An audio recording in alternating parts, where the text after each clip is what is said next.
சென்னை ராயப்பேட்டையில் உள்ள அதிமுக தலைமை அலுவலகத்தில் அதிமுக மற்றும் புரட்சி பாரதம் கட்சி இடையேயான தொகுதி பங்கீடு பேச்சுவார்த்தை தொடங்கியுள்ளது. இது குறித்த மேலும் விவரங்களை எமது செய்தியாளர் ராஜேஷ் வழங்கிட கேட்கலாம். ராஜேஷ், வணக்கம். மேலும் விவரங்கள்.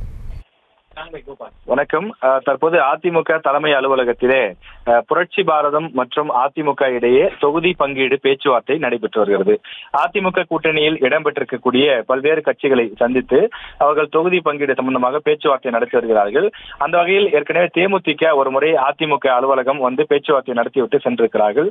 அதனைத் தொடர்ந்து பல ஆண்டுகளாக தொடர்ந்து அதிமுக கூட்டணியில் இருந்து வரக்கூடிய புரட்சி பாரதம் கட்சி, அந்த கட்சியின் சார்பில் கட்சியின் தலைவர் ஜெகன்மூர்த்தி சட்டமன்ற உறுப்பினராகவும் இருக்கக்கூடிய நிலையில் அக்கட்சியினுடைய முக்கிய பிரதிநிதிகள் தற்போது அதிமுக தலைமை அலுவலகத்திற்கு வந்திருக்கிறார்கள். அவர்களுடைய கோரிக்கை என்பது வரக்கூடிய நாடாளுமன்ற தேர்தலிலே அதிமுகவுடன் கூட்டணி வைப்பதோடு தங்களுக்கு இந்த முறை ஒரு சீட்டு ஒதுக்க வேண்டும் என்று அவர்கள் கோரிக்கை வைத்திருக்கிறார்கள். அதாவது திருவள்ளூர் அல்லது விழுப்புரம் தொகுதி தங்களுக்கு வேண்டும் என்று அவர்கள் கோரிக்கை வைக்கிறார்கள். இந்த 2 தொகுதிகளில் புரட்சி பாரதம் கட்சி வலிமையாக இருக்கின்றது. எனவே இந்த 2 தொகுதிகளில் ஒரு தொகுதியை எங்களுக்கு கொடுத்தால் நாங்கள் நிச்சயம் வென்று காட்டுவோம் என்று அவர்கள் அதிமுக தலைமையிடம் தெரிவித்திருக்கிறார்கள்.